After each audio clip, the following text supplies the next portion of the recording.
Is there such a thing as balance as a small business owner, as an entrepreneur, and especially a real estate agent? That's the question a lot of people kick around. And I think the first part of that should be, why do we care? Why does it matter? The reason that that matters, or that this question comes up, is because as a solopreneur, you are on call, it feels like 24/7. You are at the mercy of calls and emails and texts and serving your clients, which all started from a great place. You wanted to bring your amazing skills and provide a service to your client. And that was why you started a business in the first place. But the way that it gets out of balance is when we are constantly bombarded with, again, calls, texts, emails, all hours of the day, every day of the week, and it never allows you to rest. That's where the word burnout comes in. You've heard this a lot, especially in the real estate industry. You can only go so fast and so far before you will break down at some point. Think about if you're sacrificing your personal time, your family time, your time with your spouse or your partner or your kids, that's going to wear on you at some point. And even if you were totally alone, no one person can sustain those long hours and that hard pace forever. So that's why we talk about how can we improve our businesses so that we have more of a balanced approach to being a business owner. The number one way that we can create a better balance within our small businesses is by time efficiency, time management, better productivity. And what does that look like? It can be a variety of things. Number one, it's a skill that you can learn. You can learn to manage your time better. I have an amazing class that I teach that's called 7 Ways to Maximize Your Productivity, aka how to get things done faster and better in your business. And I love teaching that class because it's full of tips and suggestions and tools and strategies that just allow you to manage your day better in your personal life and in your business life.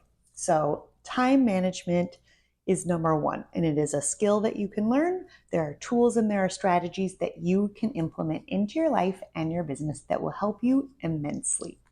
Check the show notes if you want to get your hands on that class that I teach. It's really, really helpful. Number two, using technology in your business to make it more efficient. An example, a CRM. You put your leads and your clients and your past customers in there, and now you have an effective way to consistently follow up with them for the long term. Because repeat customers and referrals go so much farther than trying to get a brand new person to trust you and know about you and hire you every single time. So we definitely want that follow up. Other examples of technology can be social media scheduling, getting that on a system where it just automatically goes out. Email newsletters as well can be scheduled. Even blog posts can be scheduled. There's a lot of tools that are out there that some don't even cost very much that can help you manage your business better. And the third one in this category is boundaries, everyone's favorite topic. But really, we have to have great boundaries as entrepreneurs. We need to be able to tell people these are my work hours, this is what I will and will not do, this is what my service example is a listing, this is what I do as a listing agent, this is what I do as a buyer's agent. If a customer is asking for something that is far outside of the scope of what you do, you need to communicate that and be like, nope, that is not a service that I provide. Or it is a service I provide at this upcharge. Feel very comfortable in your boundaries with your business. The key to having a great service-based business like real estate is really getting to work with the people that you want to work with. When you have that know, like, and trust factor going on, it just makes it better for you and better for them. The fourth thing to talk about is automation. What things do you do on repeat that you can automate? Or I like to use the word template. For example, if you have the same set of informative or instructive emails that you're sending repeatedly, spend the time to sit down and craft those as templates. That way you can copy paste or use the pull down menu in Gmail and just use that response over and over and over again and tweak a few little things to customize it for the person you're talking to. I'm telling you, this one saves me hours and hours of time. Another helpful tip if you're using social media for your business is to repurpose your content. If you posted a reel or a carousel or a post or something 6 months ago, you can post it again. Just do a little different twist on it. I guarantee you nobody will remember that you posted that exact same thing 6 months ago. We all have way too much information coming at us at all times of day, and there is no way we're paying that close attention to each other. So feel free to retool, repurpose the content that you've already invested time in putting out there the first time. Another great tool is delegating. A great example for realtors is hiring out your photography, your videography, your floor plans. Even some of your listing can be done by others. Maybe a marketing person can help craft that description for you in the way that will sound better. There's so many things you can do in our business to delegate out to others at really not a great cost, but think of the hours of time that shaves off for you.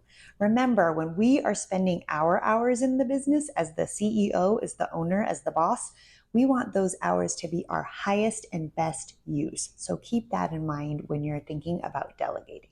Another great tool that might not sound related to creating balance, but it is continuous learning. Now, of course, we take all of our continuing education classes and things like that, and we have to stay on top of our industry. Very important.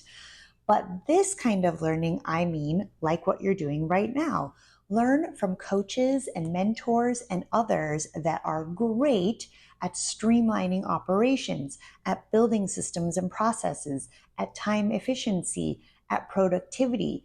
Invest in courses that are very low cost oftentimes, but pack high value in a short amount of time. If you can up-level your ability to improve your business in these ways over the years, it's totally invaluable. Pay for the coaching and the teaching that you need. I do this all the time in my business. If I see a course out there that I think will help improve my business and then help serve you better, I totally pay for that. It is worth every single penny to shortcut some of those learning the hard way moments. If someone else has gone before you and they're better at it, why not pay them to teach you in half the time? Achieving a better work-life balance in real estate or as an entrepreneur is possible. It just takes the right tools, the right strategies, and the right boundaries. So invest in the things we talked about today. Spend some time learning these techniques and tools and ways to improve your business. Take time for self-care whenever you need it. And I promise your business will feel more like a joy instead of chaos to step into.